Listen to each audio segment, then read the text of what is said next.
Good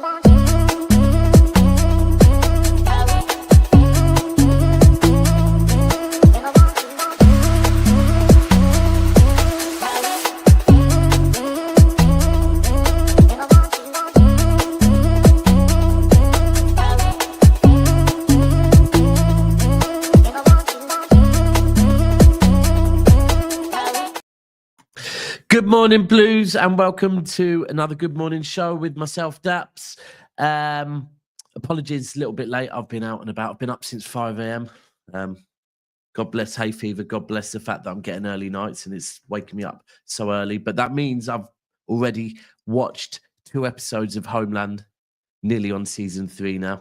Done some jobs for my mum, been over to Milton Keynes, and now I am back to talk about Manchester City. It's a call-in show. The link is in the comments. And I already have a guest, and it's somebody that I've seen on the channel in the comments a lot, but we've never actually spoke, I don't think. Bevo, you there? You are there. Right, hello? mate. Hello, mate. Hello. We haven't How's it spoken before, going? have we? We haven't. I'm not wrong. I think we I'm spoke pretty on Twitter, sure. but I'm pretty sure we've been on an LB show together before. But do you yeah, think? Must have been a while ago then. it was a while ago? Yeah, must have been a while ago. I was probably drunk, to be fair, because back then I was drunk all the Standard driller. I was drunk all the time then. So nice to speak to you. Apologies yesterday, by the way. I didn't see Martin's private chat till after the show when you were saying about coming Right. up. Don't So worry. before we get into what's this, Bevo the taxi man? You said that? You're not Martin's driver for Martin and Jack. No way. Right. Firstly, did you watch the PSG game last night? Sorry, I the did, Inter mate. game last night. I did. What a game! What a game! I can't lie. I didn't want Inter to go through. I wanted Barca to go through. I don't know. Do you if know that's what gonna though? One thing I can say about Inter is that they're very consistent. Yeah, they are. Like every year, they always seem to sort of do quarters, semis. You know, they're always there or thereabouts. Yeah. To be honest, I think it's their time. I think it's their year. Do you know what? People have been saying it for most of this season, have been saying, I think Inter Milan are going to do it. From the start, people around me have been saying Inter Milan. I don't know. I feel like I've got a special love for the city of I love the city of Barcelona. I absolutely love it. I went there for the first time.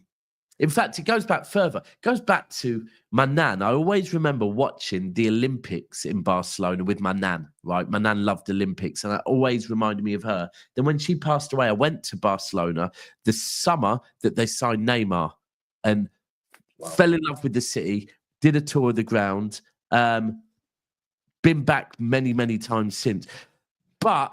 And of course, Barcelona, from a football side of things, the beautiful football we saw, Pep, Messi. But the way they've been with our club has maybe made it a bit sour with us, like the way. Yeah. It's an interesting one because we've taken a lot of their sort of hierarchy over the years. But I'm very, very lucky, and I know what you mean about the heritage of the city and the football side of it. I remember years and years ago, I think the manager was Frank Rijkaard at the time, and I remember I went and did a stadium tour of the old Nou Camp, and right next door to the stadium, they used to have like a few little training pitches. And I remember while we were waiting for the bus back to the hotel after the stadium tour, where the bus was parked waiting, that's where the training ground was. So they had like a big green fence, and I remember just standing there and watching Messi, Iniesta, Ronaldinho, like all of these just train. Wow. Yeah. Wow. And it that's something that I'll always take away with me. Yeah. It is probably made it a bit bitter with, they always want to get involved with the comment on City. They want to try and take our place. They probably still owe us money. Yeah, for Torres, yeah. Eric Garcia, I hate him. I'll always remember that Champions League season where, despite the fact that we all knew Eric Garcia was leaving us on a free transfer, Pep decided to keep fucking playing him in important Champions League games. Just did my head in. And last night, what a finish. He actually looks like a grown man now as well, doesn't he? He's actually grown up. He fucking hell, he looks like a Spanish man now. He doesn't look like a kid. But no, what a game of football. Both legs, really. I think we had a real treat. Yeah. We had a real treat. Yeah, real treat. I must admit, I thought Barca were gonna do it. Even when Inter took the lead in extra time, I still thought now Barcelona were gonna come back here, but they just didn't have enough. But Yamal, what a player, man! Listen, Den's saying, can we discuss Yamal to City yet or what? Nah, it's not happening. I presume, right? By the way, whenever anyone says Yamal or Pedri to City, I presume they are bantering, right? And they don't actually think that could happen. No one actually really does think. Dens, I don't think you are, but when I see things on Twitter linking Yamal or Pedri to City, I just presume you must be bantering. There's no way. The bank account for that kid, though. Honestly, what a player! Like Yamal, you forget he's 17. That's the thing. It was only the other day when someone said he's 17, and I sat and thought, fucking hell, you're right. Last year in the Euros, he's good, but he's good for a 16-year-old, yeah? And by the way, a 16-year-old playing in the Euros and winning the Euros and being one of the main players in the winning team is special.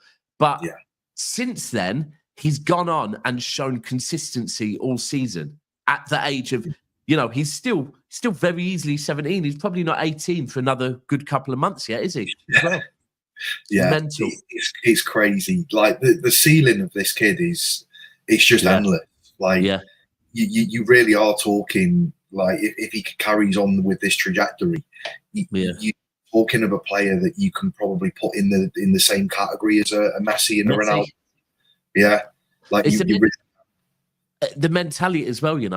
The mentality. I heard him after the game, and he's saying it hurts, but I know we will be back, and I promise you, I will win. I will put you back where. And it's like fucking hell. As a 17-year-old, I'm sorry, but I'm just gonna say it, right. I've been one saying this season, you know what? I feel Foden maybe a bit too much pressure on him. We need to relieve the pressure of him. We've got a 17-year-old kid that's picking up Barcelona and putting it on his shoulders and say, I will win you a Champions League. That shows his mentality is got a lot, man. Got a lot. Yeah, and it shows you as well that even as a young kid, like he's just not fazed. He's not fazed by the occasion. He's not fazed by the fact that he's carrying pretty much the whole weight of the team on his shoulders. Like it just doesn't faze him. And it doesn't. That for me, like that's the difference between what can be someone can sort of hit like decent levels of football and someone that can really hit sort of like world class sort of exactly that. That's exactly what I'm thinking. That can put him on the I mean, look, we can't compare him to Messi yet, but based on the fact he's 17 and the season he's had, it's insane. Right. And tonight, PSG Arsenal. What do you reckon? I mean, I'm French today, mate. Bonjour and all that. Do you know what I mean? I'm all French today. Do you know what? It's funny. I've been listening to Talk Sport, and they're talking about PSG and saying how at last PSG was side that. So quite a lot of French obviously don't back PSG because of the way PSG have gone about things and the egos. But we're saying that a lot of French are now warming to this PSG side, and that at last it's a team that are doing it for each other. There's no individuals, although Dembele obviously is at last started to hit the form that everyone knows he's up to. Even he is like, no, it's not about me, it's about the team. And that at last the whole of France are able to, well, probably not, I can imagine Monaco and a few of those teams down there, but a lot of French people can get behind this PSG team now. I can say as well, like, looking at it from sort of this season, you know, for years gone by, PSG kind of never really hit the heights that we expected them to. Mbappe leaves, goes to Real Madrid. Real Madrid effectively fall off a cliff. You know, they've not been the same team this season. But PSG look a much better all-rounded team because of it. Yeah. So I think it shows you. It's something we've been saying for years that they're like. I always remember, right?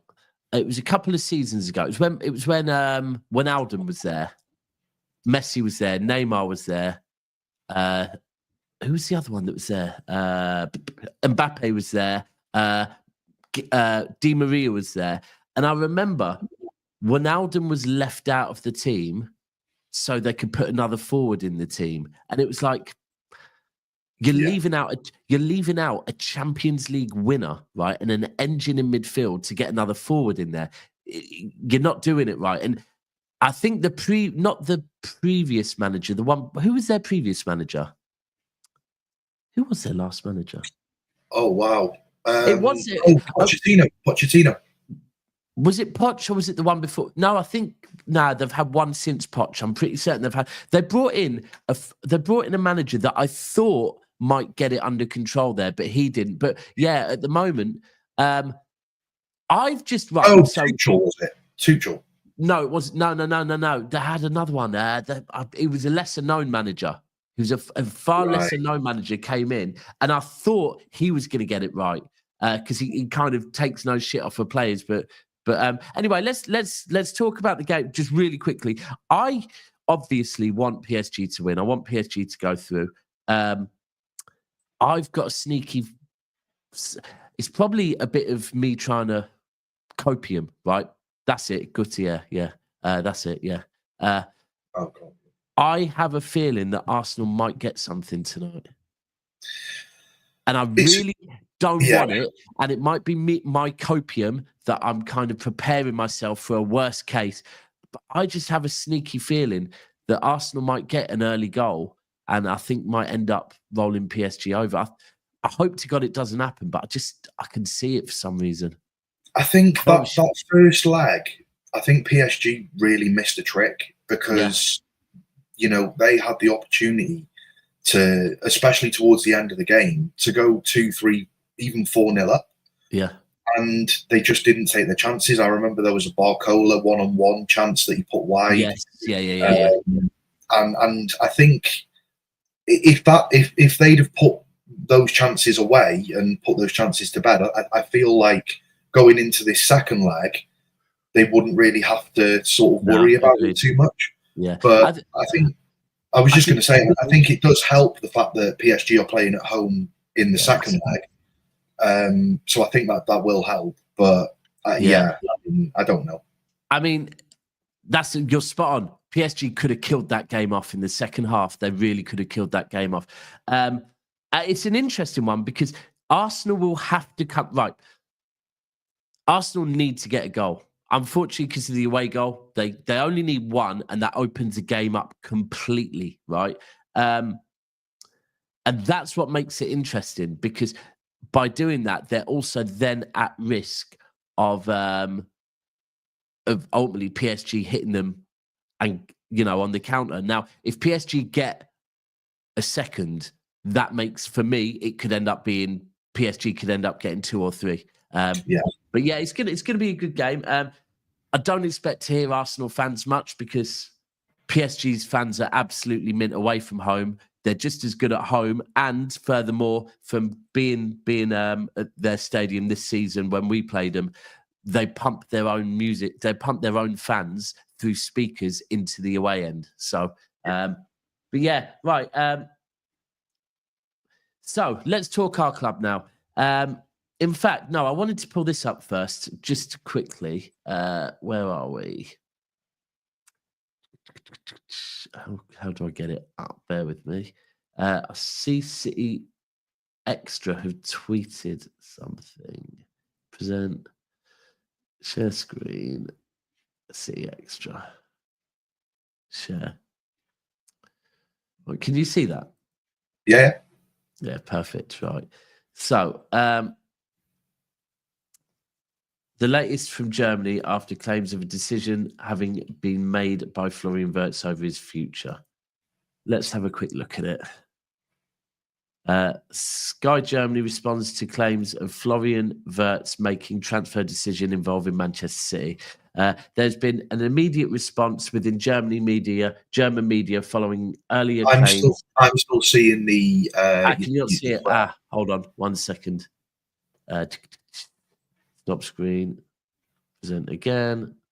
Share screen. There we go. That's it. Oh, and now it's done this. Brilliant. There we go. Go and get your energy from Eon, people. Other energy providers are available. Right. So there has been an immediate response within German media following earlier claims of a decision having been made by Florian Wirtz over his next club. The latest development follows earlier claims from Germany-based newspaper Bild, suggesting that Wirtz, who is one of Europe's most in-demand attacking midfielders, had informed Xabi Alonso of his intention to only move to Bayern Munich. That suggestion comes amid competitive interest to Allianz Arena bosses from both La Liga giants Real Madrid and Premier League giants Manchester City. I'm going to throw that one in there, who are currently searching for a long-term replacement to the outgoing Kevin De Bruyne. Okay, let's get to the actual news, please. The same report suggested that Bayern Leverkusen were unaware of Wirtz's supposed decision, while neither they nor Bayern wanted to comment.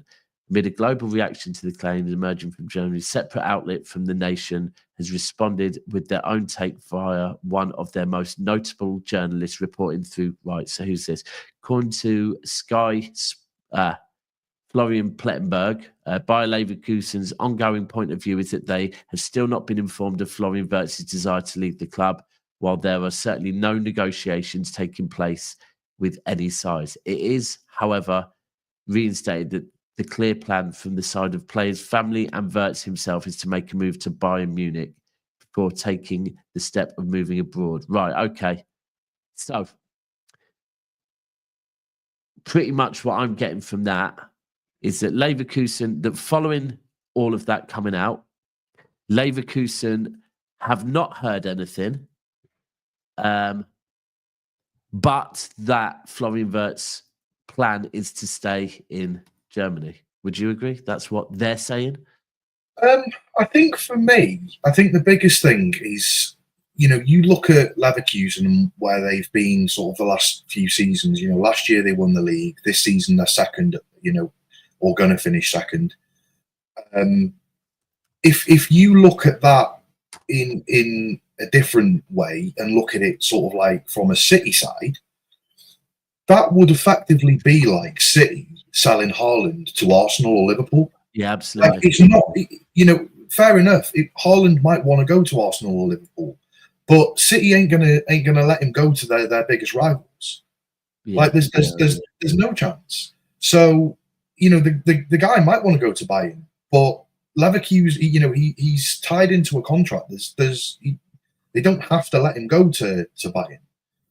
So yeah. I agree with you on that. So just before I come to that, Nitin, I've just had a quick look on Sam Lee. Is it on his Twitter or is it on someone else's? Could you let us know what was said? Because I just had a quick look. I can't really see anything. I agree with you by that, Bevo, because I was I don't follow the Bundesliga at all, but Leverkusen is second, right? And although Bayern have now won the league, they were challenging them this season again. Yep. Maybe, it wasn't as close as last season, but they were challenging them. They will not want to sell.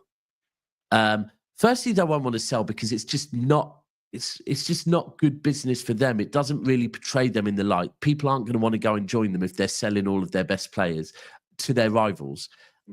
They sell their best player to their rivals. It's probably going to end up with Bayern having a 6-point lead this season. Well, you're then giving them probably a 12-point lead next season. So I can't see them want, and that is very, very important. It doesn't matter. It does matter where Wirtz wants to go, but if Leverkusen don't want to sell him to Bayern, they don't have to sell him to Bayern. No. It's as simple as that. Let me just check this Athletic. I don't know. While you're doing that, I'll kind of say, so I think you swap it into like Premier League terms. Haaland's our best player. Wirtz is their best player. Yeah. City aren't going to want to allow Haaland to go to Arsenal or Liverpool and basically further their chances of winning trophies. You know, you're going to want to hold. You're either going to hold on to him or allow him to go to Barcelona or Real Madrid, or like a totally different league. So, yeah, he might want to go to Bayern. You know, I know most German players want to play for Bayern. Just the same as most Spanish players want to play for either Barcelona or Real Madrid. But there's, you know, as the selling club, you don't have to allow him to go there. Yeah, you're effectively then taking a risk that, you know, he'll just run down his contract and leave for free. But I mean, he's only just signed a new contract in the last sort of few years, hasn't he? So I think he did. Yeah, I'll check that out quickly now. He's got quite a big contract as it is. So let's just have a quick check of that Wirtz contract. I mean, by the look of his car that he drives, yeah. Where is it, Sam? No, what am I looking for? Hold on, let me just show you this. Actually, this is quite funny. Where's Phil? Where's the search gone? There it is. We are the South Band.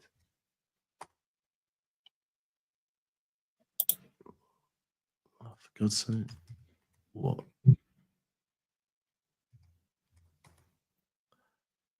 There we go. Right, let me just share this video. Bit of editing I did yesterday. Let's have a look. Hold on. That one's quite. I only realised what he said. I'm just a normal lad from Liverpool whose dream has just come true. He actually said that. The writing literally is on the wall. Yeah. That one was also quite funny. They tried to be us. I don't know if you've seen that. But, I have seen that, yeah. But did you see this yesterday? Morgan Gibbs-White at the Trafford Centre. Yeah. People say it's Photoshop, but but nice car Wirtz drives, right? But yeah, there's Christian. Nice, yeah. There we go. There's Florian Wirtz in the Trafford Centre. It's official. Right, but what do you without saying the words Morgan Gibbs-White, please. Okay. If we don't go in, if we don't get Wirtz, what would you do if you were? For me, there's a couple of options. So you can either go and look at bringing in a Turkey, like, you know, I know you've said. My issue with it is his temperament, because I feel like that's the reason why he's not been bought. Apparently his temperament stinks. And I know that before we buy players, we always do an in-depth kind of check on people's personalities and stuff. Secondly, the other alternative is we've already got quite a few number 10s as it is. Yeah, when you look at it, we've got, you know, we've not long bought this Echeverry kid. He's supposed to be different gravy, but and by the looks of it, he's forming a relationship with Scott Carson. Yeah, he has to start now for me. Yeah, and the thing is, we're not going to bring all of these players in for them to ultimately just sit on the bench. No, because there's only so many number 10s that you can put in the starting lineup. You've got Phil Foden, who's had a massive decline this season, whether it be through, you know, illness, injury, whatever it may be. And so for me, if we can't bring in a solid number 10, and after Wirtz, the drop off is massive. Yeah, you know. Do you know what? I'd be going all in for someone like a Valverde and get a solid number 8. Thank you. Right, that is where I am. I think that is exactly where I am. If we can't get Wirtz right, then and people don't straight away start jumping in, because I am going to probably end up in the same place where Bevo it was with the Valverde or someone like that, a solid 8, or anyone that even goes and mentions Rodrygo, a solid winger, right? This is a rebuild. Yeah, this is not a rebuild of the 10 position only. This is a complete rebuild. What I would do is I would realign everything, right? And I would imagine that Manchester City and the board, they already have multiple different plans. But if we can't get a world, because right, we look at the 10s we already have, the options we have in the 10 role. Is there anyone else out there that is a better option than what we already have, right? So you look at it now, right? You've got just 10s alone, without anyone leaving the club. You've got Jack that can play the 10. Yeah. You've got Foden. You've got Echeverry. Yeah. You know, that's got Marmouche. You've got exactly. McAtee. You've got Marmouche. You've got McAtee. That's 5 10s as it stands without anyone leaving. Yeah. For me, like if you have to put Marmouche into that team. I don't want to see next season. I don't want to see Marmouche off the left. I want to see Marmouche centrally making forward runs. I certainly don't want to see him off the right. No. Even more so. Off the right stank. Yeah, I think Marmouche needs to be more central. You've got Haaland that always seems to drop deep. So you've got that sort of 10 making runs in behind. You've also got Foden. Now, I don't want to see Foden playing off the right or definitely not the left. So you've got 2 players really there that I'd want to kind of see central. Yeah. So why would you then go and buy, obviously if we get Wirtz, then I'm not going to argue with it. It's a great signing and one for the future. But we've already got quite a few 10s. Now, I'd quite like to see a really good 8. Now, the option is moving forward is that next season we don't play with an 8 and we go with a 6 and 2 10s, because the only reason why you'd kind of play an 8 is to have someone that does a bit more sort of box to box to help out Rodri and help out creatively going forward. I think that if you had a 6 and 2 10s, that would work. Yeah. But if you're going to go with a 6 and 8 and a 10, I don't think that you really need to go for another 10, because you've already got Foden that's good. Foden's not going to be happy next season sitting on the bench for 60-70% of the games. I think you're spot on. For me, we've got multiple 10s. Now, if we can bring in Wirtz, I want to bring in Wirtz. Why? Because Wirtz is an upgrade, right? Yeah. And if you can bring in an upgrade, you bring in an upgrade. If we can't bring in an upgrade in the 10 role, and I mean a guaranteed upgrade, right? Because someone could come on right now, maybe Martin, right, and tell me that Morgan Gibbs-White is an upgrade in the 10 role, right? And you know what? I couldn't prove that he's wrong. I could argue that he's wrong, but I couldn't prove that he's wrong, right? But we also know that in the next year, we have Bernardo Silva, Gundogan, Kovacic, right? That will need replacing within the next year. Maybe 2 on cover, maybe. Some people would argue now, I would disagree. But ultimately, within the next 16 to 18 months, all 3 of them must be replaced, right? That's 3 8s. 3 8s, right? So this now opens it up to me. And I also feel that if we had 2 better 8s this season, might we have won the league? Yeah, maybe. Definitely. I think we might have won the league this season. So definitely, if you look at the standard of football this season, it's been poor. From not just from our side, but from all teams, really. It has been. Look at the points.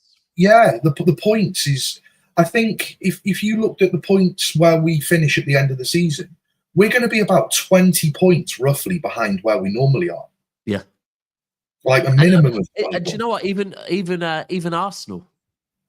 If you look at Arsenal's points last season to Arsenal's points this season, and Arsenal was supposed to be a team that are challenging. So 100% the whole quality of the league's dropped. And I just think this is a rebuild, realign. All right. And we've got to be honest, if Wirtz was going to cost us, 130 million, we reckon?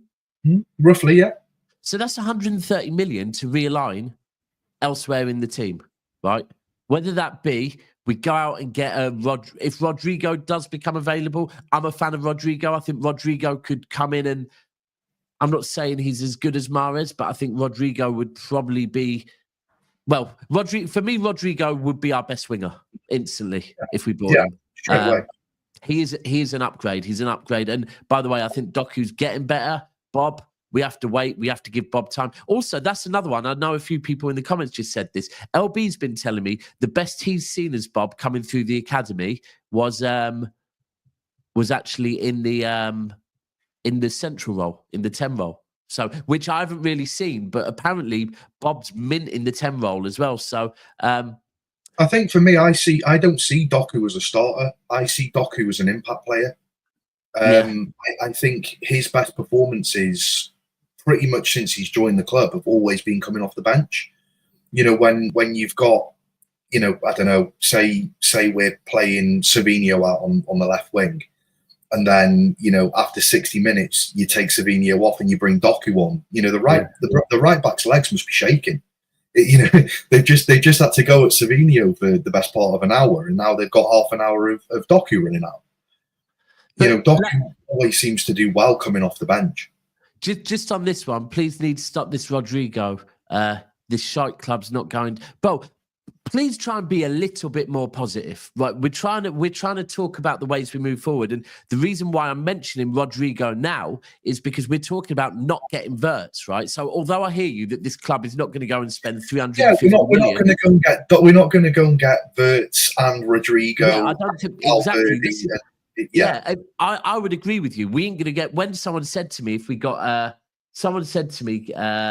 Camavinga, Wirtz, Rodrygo, I said, not a chance in hell we're getting all three, but we're not getting Wirtz. Sorry, that's wrong. If we don't get Wirtz, I said that way too comfortably, like 100%. I still think we might, by the way. But if we're not getting Wirtz, then that money can be realigned somewhere else. So this is a good one as well. Do we think that Bayern Munich will pay 130 million? I think they've got the financial capabilities to pay that, but again, what is the most they've ever paid? Oh, that's a really good question. I don't know what the most. I mean, look, I do think it would be an investment, a long-term investment. I think probably. I would not be surprised if somehow German football would input in getting him there, because I think the German national team would love to keep him in Germany as well. And the other thing as well, what people don't realise is it's not always just a case of, you know, the club paying for it. You've got other things which can be contributing factors into helping signing a player. So, you know, like, I don't know, say we signed Wirtz, you know, there's a strong chance that we could get him onto a really good Puma deal. Yeah. You know, I've seen that. I have seen that. Yeah. We certainly did it with Jack Grealish. You know, as soon as he signed, we got him onto this insane kind of Puma deal where he pretty much became like one of the faces of Puma.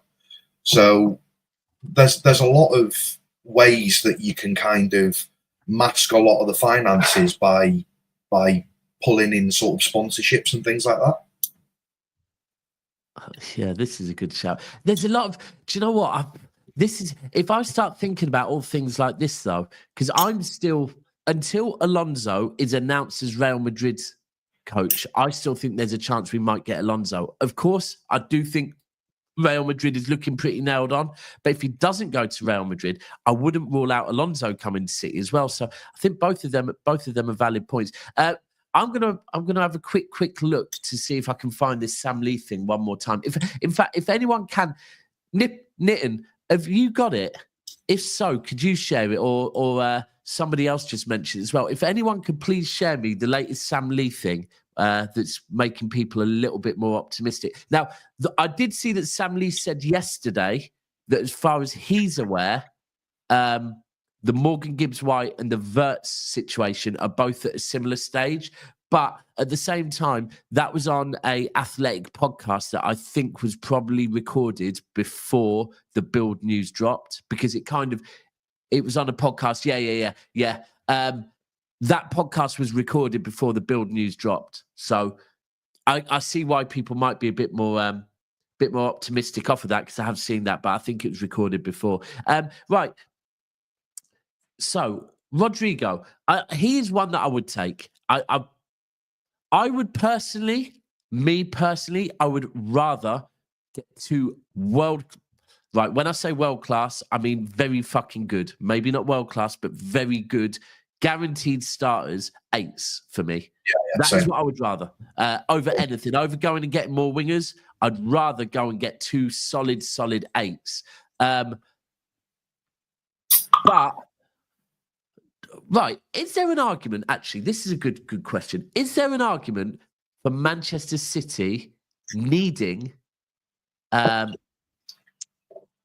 Marquee signing? I think it's always good for a club to make some kind of statement signing. Yeah. Especially when we don't really make them. Like we have made some. Like, you look at Haaland, he was definitely a statement signing. But other than that, the players that we brought in, even Ruben Diaz, Ruben Diaz wasn't considered a world-class centre-back at the time that we bought him. So I think there is an argument to say that we should be making some kind of statement signing. But historically, we've never really done it that much. No, I think Tevez was definitely a statement signing, right? Yeah. But Tevez was a statement signing for a different reason. Yes, he was a very good player. He wasn't considered world class. But I hear it. I mean, because of where he came from. And also, even if if you really do go back to that, even if you remove the fact he came from Man United, right? Go and speak to Man United fans. They were livid. They were selling Tevez because they knew how good he was. It's that Rooney Tevez Ronaldo thing. He was unbelievable. I actually got cooked for saying that I think if Tevez had stayed at the club longer, I think he could have had a better career than what Aguero did. I would not disagree with you on that. I got so cooked for that. Right. For me, Tevez was... I'll never downplay Tevez's involvement in that first title, because I know it's a season that he fucked off and played golf, right?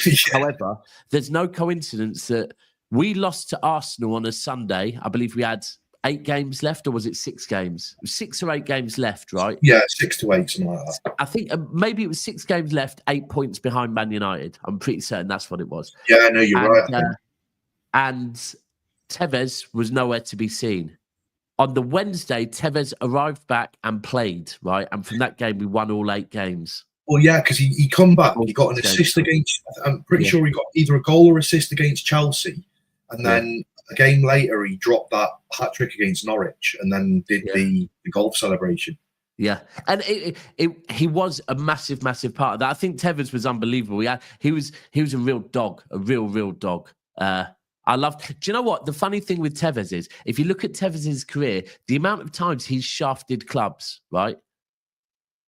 He's kind of a bit shafted West Ham, bit shafted Man United, bit shafted us. He's been so many different clubs, leaves whenever the fuck he wants. But you ask any fan base, no fan base hates him. Every fan base still have love for him. I feel like the modern version of Tevez is someone like a Julian Alvarez. Look at how he left River Plate, and then he comes to us, does a season, 2 seasons with us, then leaves to go to Atletico, and now he's not. Now he wants to leave Atletico. Yeah, so, but you know what it is? I guess he's always really complimentary of the club he plays. It's a bit like Nicolas Anelka. Nicolas Anelka went everywhere, right? And I'm not saying any club has love for these players, right? But at the same time, if you've shafted that many clubs, you kind of think, hold on a minute, should more clubs not hate him? But it's because while they are there, they always do something that ends up with a trophy or something. So, I have seen that rumor on Alvarez wanting to leave. That's a bit mad, because he loved we used to speak to his brother on European aways, and his brother from pretty much arriving at City always was saying we'd love him one day to play for Madrid. we'd love him one day to play.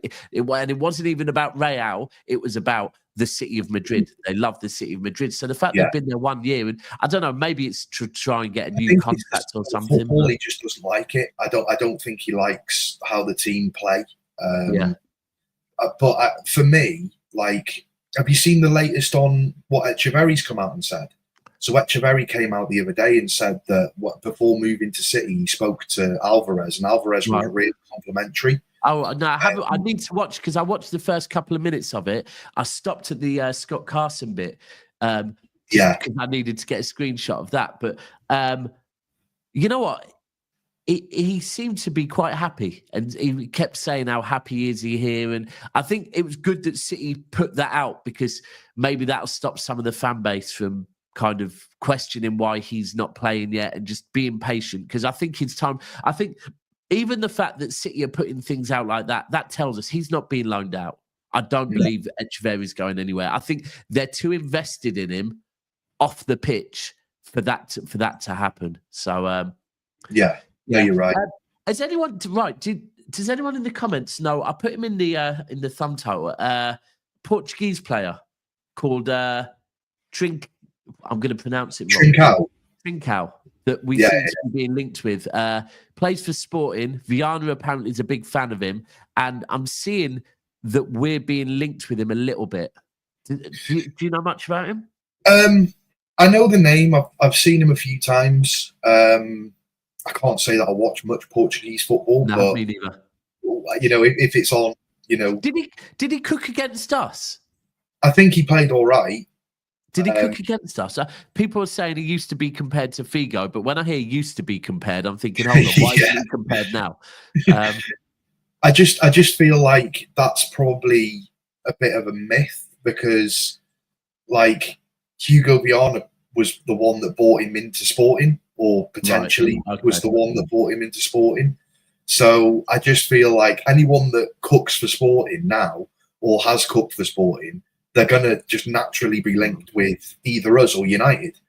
You know, Wolves, was he? Let me have United have got the sporting manager, and we've got the sporting director. So I can confirm he has also been linked to Man United as well. That's what I mean. It's how the media move. You know, he was on loan at he was at Braga. He had 28 games at Barcelona between 2020 and 2023. Then give us 1 sec.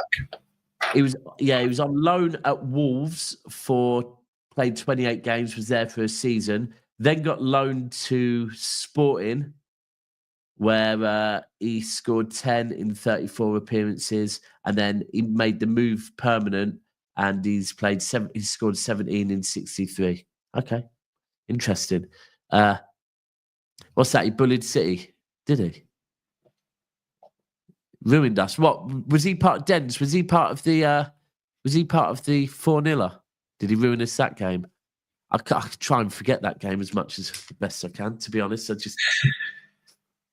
But again, where I would look at that one is, and that maybe is a little bit worrying, because depending on how good he is does Viana need to get up to levels at this point? And at the moment, he's looking at players that were levels when he was the sporting director at Sporting. I think but we've now already seen, we're a different club. I think we've already seen glimpses of Viana signings. I think that Husanov was a Viana signing. I think that Juma Bar was a Viana signing. I actually think that Mamouche was a Viana signing. I kind of feel like the January window we've just seen, a lot of those players were Viana influenced. I think Kuzanov was. I think Vitor Hayes definitely was. Who else was there? Nico Gonzalez, maybe not so much. I feel that was more of a cheeky type. That was more of a cheeky type signing. Marmouche, do you know what? I still think the Marmouche move was a great move, because Marmouche. Right, look at Marmouche's numbers. If Marmouche had played in the Bundesliga for the rest of this season, he would have been going this summer for substantially more money, at least an extra 20 million on top of it. So I think that was actually shrewd business from whoever it was behind it. But if we go back to what we were just saying before, we would want Wirtz because Wirtz is a clear upgrade, right? Now, I would also say Rodrygo would be an upgrade, right? However, I can't say that this Trincao would be an upgrade. If he's played in Wolves for a season a couple of years ago, and I don't really remember him too tough, right? I can't be saying he's an upgrade on the wingers we already have. So, again, it would be one of those risky ones. I'm still back to, I think, what most people are. If we can't get Wirtz, we need to go and really, really look. And do you know what? 130 million, go and get me the best fucking 8 that you can get, even if we have to pay 100 for him. For me, with the whole Wirtz situation, I'm not reading into too much into the sport build and stuff, because I personally don't feel like the way that City move and City have moved in the past, with the exception of like Aguero leaving and not having a replacement, I just don't see a world in which we wouldn't extend Kevin De Bruyne's contract by at least another season. Yeah, I hear you on that. We haven't been given the green light on our number one replacement. I just don't see it. Yeah, I don't see why we would move that way. Yeah, you may look at wages, and wages might be a contributing factor to it, but you're not going to lose or want to lose your best creative midfielder if you haven't got a direct replacement to come in for him. So I kind of feel like with the Wirtz situation, like if it's not Wirtz, I think we've got, because the other side of it as well, and it's something that you've not really seen too much of since what's his name, the bloke that left to go to United. Forgot his name. He's now head of everything at United. Yeah. Barada. Since Barada's left, is it just me, or have you not seen many kind of transfer rumours about City kind of come out? Well, until recently, and then until recently. But I mean, let's be real. At the moment, Wirtz is the best number 10 in world football. As it stands, City are going to get naturally linked with Wirtz anyway. Just the same as City would have got linked with Bellingham before Bellingham joined Madrid. That since Barada has left, we haven't been linked with that many players, or there hasn't been that many rumours come out. So I kind of feel like, for me, if we are doing business, it's business that we're keeping quite close to our chests behind the scene. Yeah. I agree with that. Do you know, the one thing I would say as well is, and I'll be completely honest with this, right? And to anyone that is of the opinion, and I know there's some of you in the comments that are of the opinion, have a different opinion to me of our board, right? And want to slander our board now, right? They don't want to wait. They want to slander him now. For me, the board got it wrong last summer, 1,000,000%. The board and Pep, between them, 100% got it wrong, right? And when people blame just Pep, no. The sporting director is there to overrule the manager, right? The sporting director is there to lead the manager and say, now, remember the direction of the club.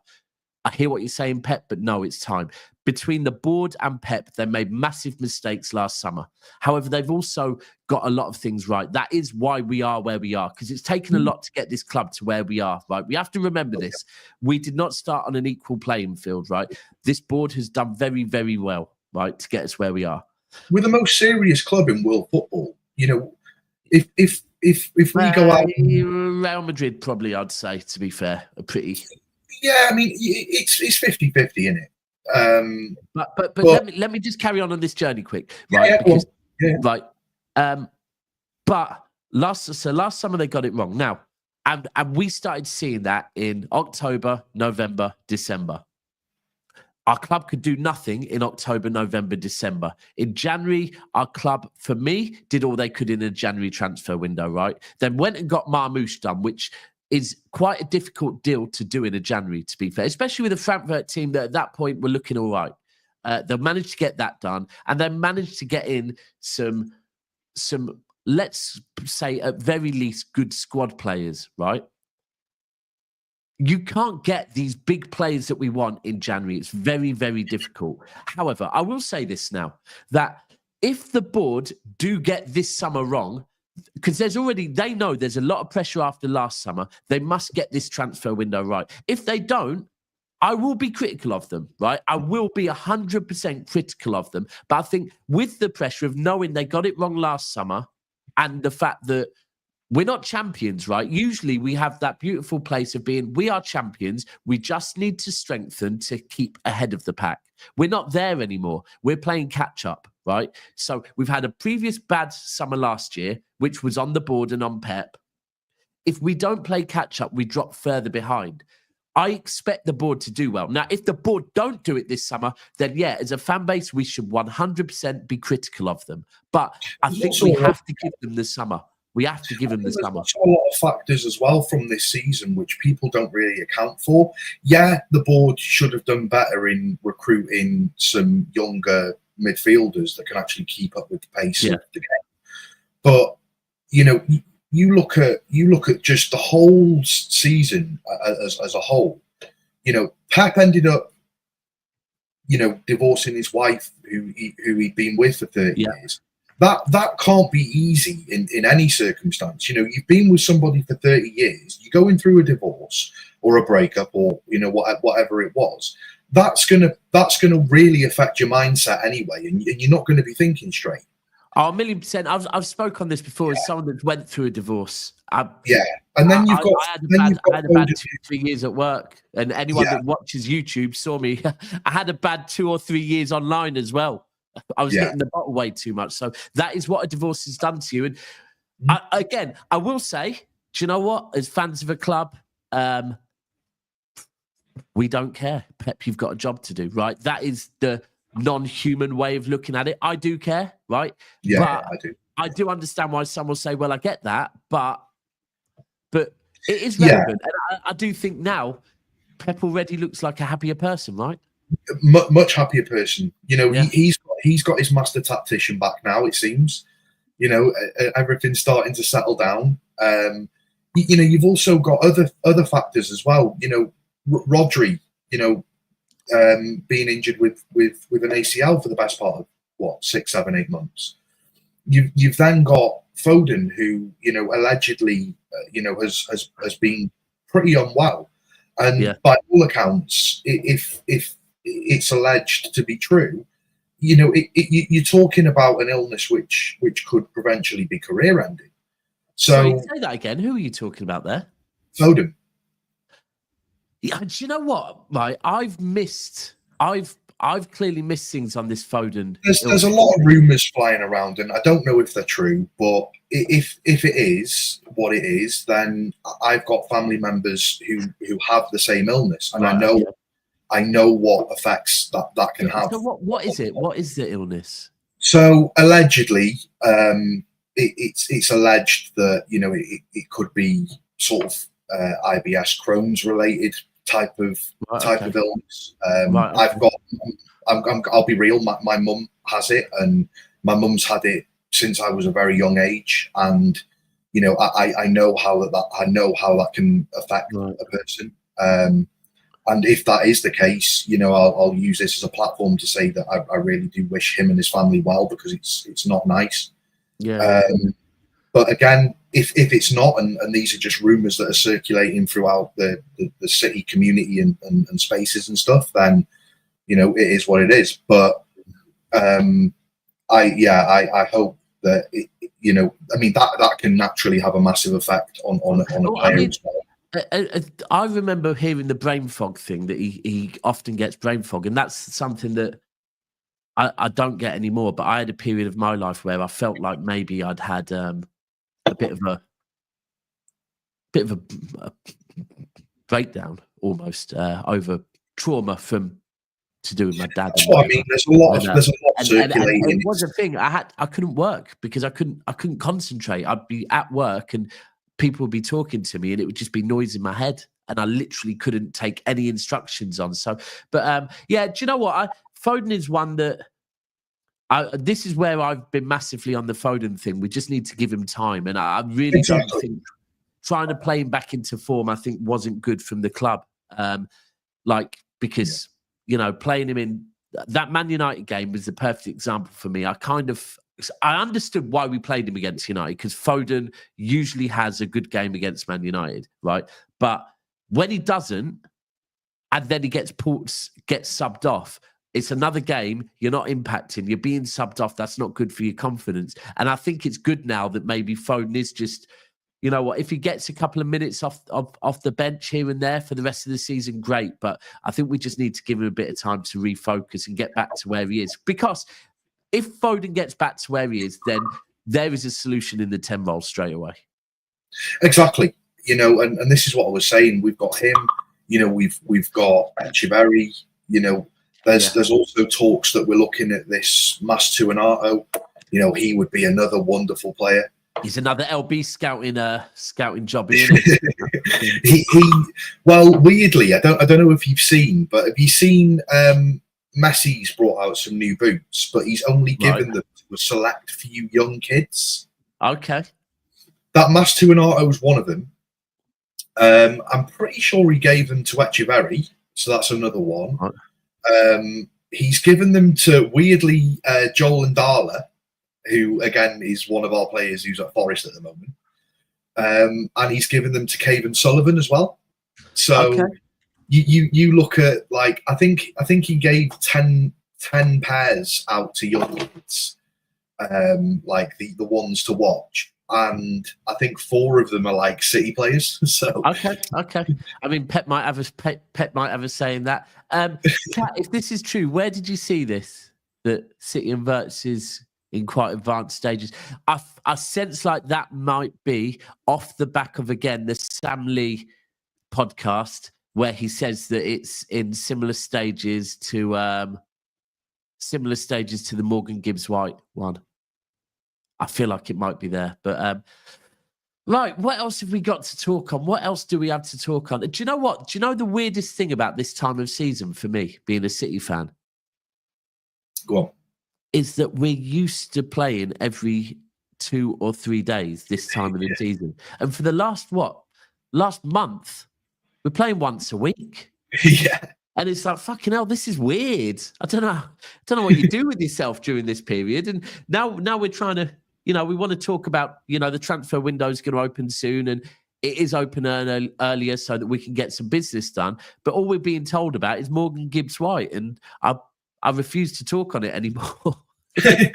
I think this goes back to what I was saying earlier about City are doing their business quite close to their chest this year. Maybe. I'd like to think so. We'll always remember that one window where we got Edison, we got Bernardo, we got Walker, we got a few Mendy. But I remember Bernardo Silva was done a couple of days after the season ended. And that's the type of shit I want. That's the type. It's not only a case of I want. That's what we need. If you look at, I think, was it the 16-17 season that we had that mad. It was the end of. I'm pretty certain it was the summer of 2017. I'm pretty certain. Yeah. Like, some people will say that was probably City's biggest rebuild in our history. I would argue and say that this season is probably our most important rebuild. Because going back to when we last did the rebuild, City weren't in a position that we are in now, where we've won 4 Premier Leagues in a row, we've won a Champions League, we've done the treble.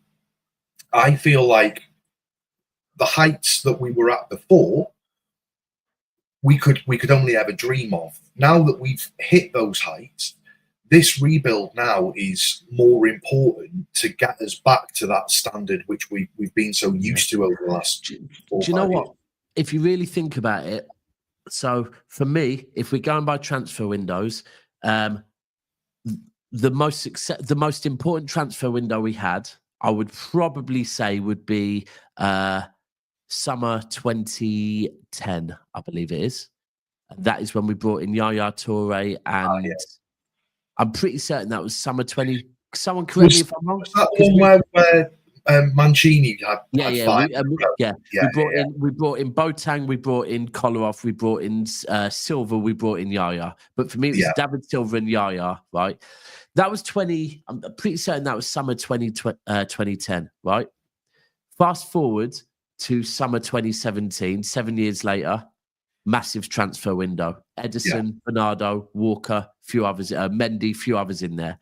Now we're 8 years on from that, so it does look like every 7 to 8 years you need a big window, and this is our big window. And maybe if you look at it like that, Daps City Extra update. Let me jump on there right now. But if you look at that, that would make sense to why maybe Pep and the board were waiting for this summer, because they actually thought, you know what, we can go one more year. They got it wrong. But let me just check City Extra. Bear with me. I'll share screen shortly. Where you gone? Sorry. Settings. Share screen.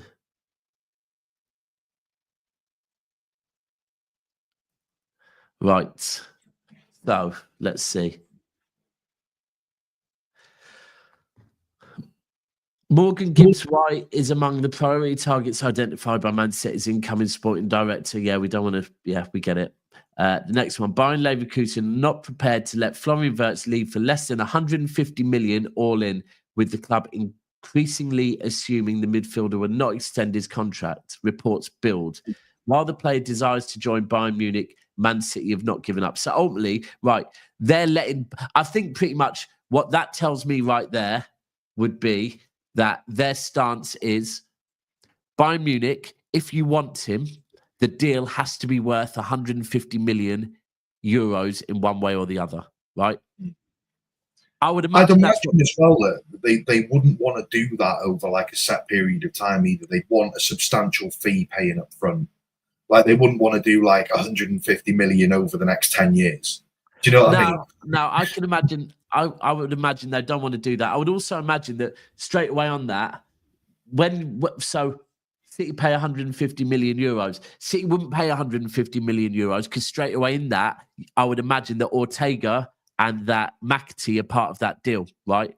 McAtee you're probably looking at maybe 100 million 100 million plus 100 million euros plus two players. And that's the thing that and I've always said this, that when people said, oh no, I don't want McAtee to go, I don't want McAtee to go either. I don't want Ortega to go. I think Ortega, if we could convince Ortega to stay as a backup keeper with the fact that Edison is leaving, we need Ortega right now. However, if Ortega and McAtee are the things that give us the advantage over Bayern Munich, then we must use them, right? I think that's where I would say it. That straight away, they know with us, they're going to be getting some money, but they're also, and you're right, we would probably pay the money up front, and we would also be giving them one or two players that they need. And you've got to remember, Bayer Leverkusen are a very system-driven team, right? They will have identified that McAtee can come in and do a job a bit like Wirtz does, right? Yeah, I think as well is that it'll be a massive reality check for Ortega. You know, since Ortega's come into the club, he's always maintained the same attitude where he's going to be trying to push for the number one spot. Now that Edison is likely to leave, if he can't secure the number one spot whilst he's the only keeper in the club, I think that'll be a massive reality check of like, well, if I can't do it now, I'm never going to be able to. And I kind of feel like he's definitely too good to be a backup goalkeeper. I agree with you. But maybe not. You know, he could go and get into most of the Premier League clubs and be their starting goalkeeper. Yeah. Like, with the exception of Liverpool, Arsenal.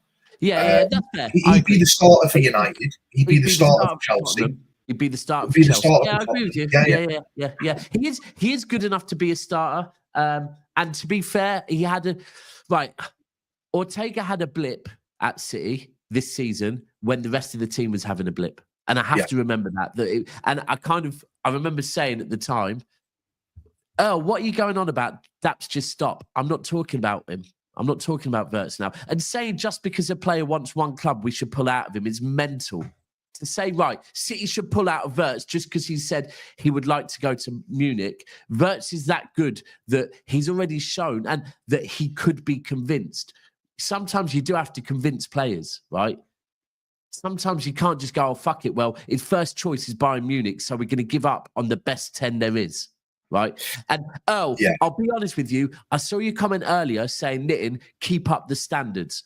I agree with you. Keep up the standards. So don't fucking drop yours, right? You're saying that we should drop our standards and aim for lower just because your pride might be butthurt, right? Just because you want to be proud and say, "Oh, we're not begging no one." Bro, if someone is worth signing, you go and make it fucking happen. We didn't get De Bruyne over the line by just going, "Well, if you want to come, you can come." We had to go and work hard for it. We didn't get Erling Haaland by just going, "Oh, mate, we'll give you a contract as well. Do you want to sign it?" We have to go and fucking work for it. You have to prove to these world-class players that your club is the right project for them. You don't just give up because you've got fucking male pride. Grow up.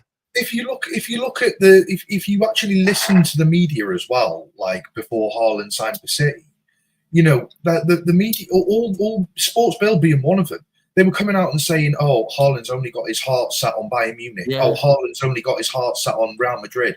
Oh, Haaland really wants to go to Man United because of Ole Gunnar Solskjaer."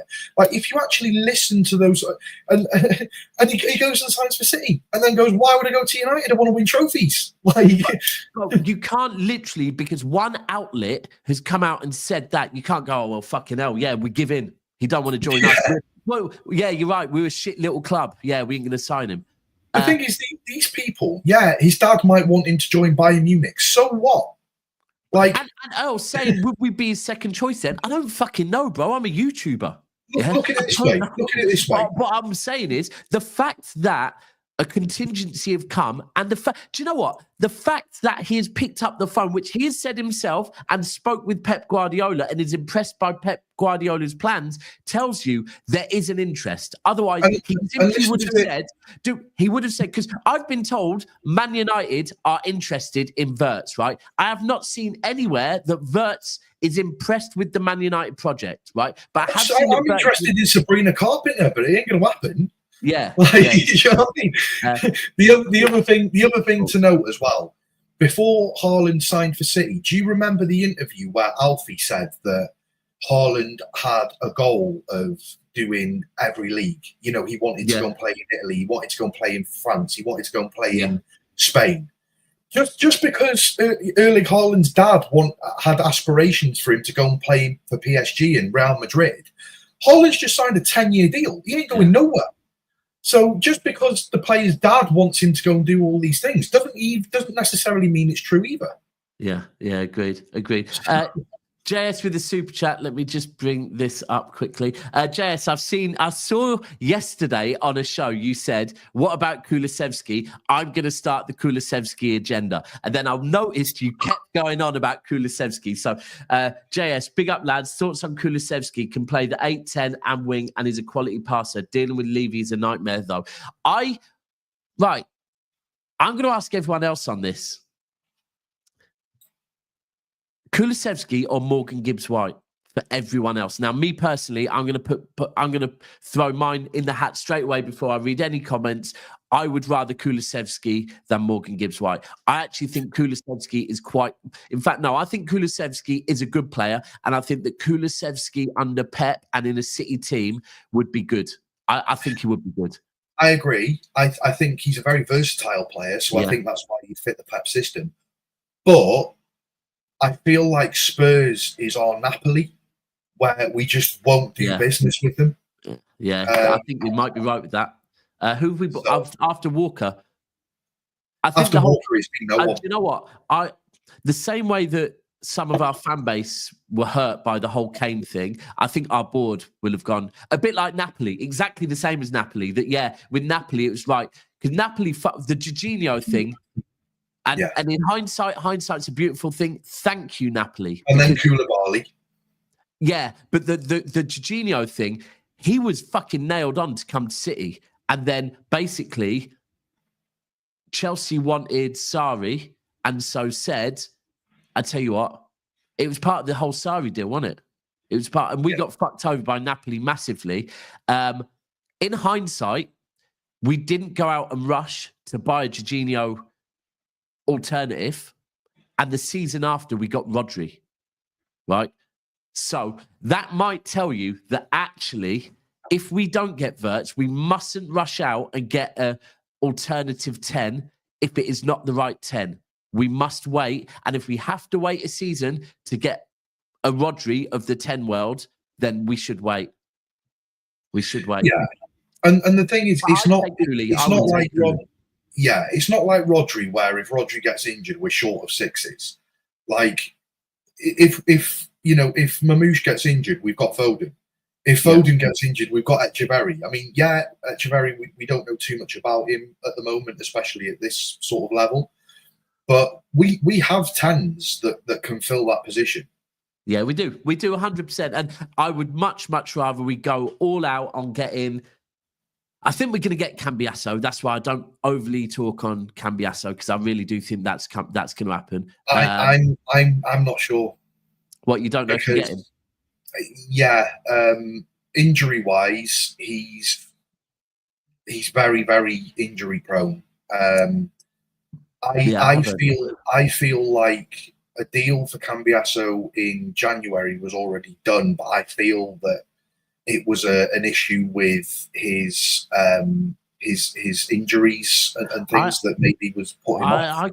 I got told that we were very close to getting a deal done in January, but the amount they wanted in January was extorted because we wanted him in Right, basically, we wanted him then, and they said, if you want him now, no problem.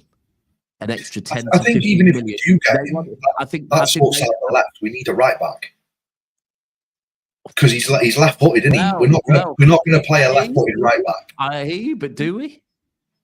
We're not playing a left-footed right back.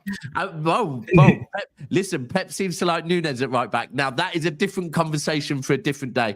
But Bevo, really appreciate you joining me.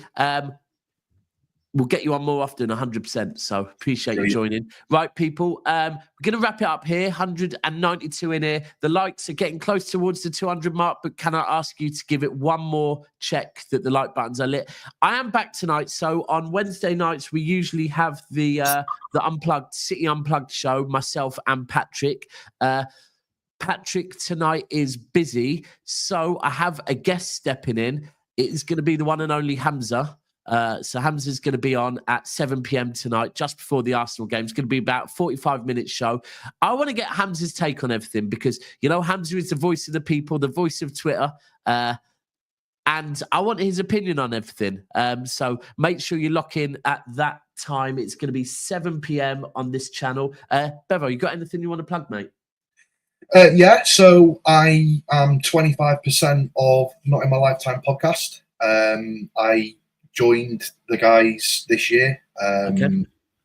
Really, really enjoy it. Great podcast. If you've not been over, go over. Luke, isn't it? Is that with Luke? Yeah, with Luke. Yeah. So me and Luke normally do a show like once, maybe twice a week. You'll find me as well on LB's panel shows quite oftenly. Yeah. So I'm always around. So yeah. Well, really appreciate you joining me. Like I said, we'll get you on far more often. And everyone, make sure you have a good day. Smash the likes on the way out, and I will see you at 7 p.m. tonight.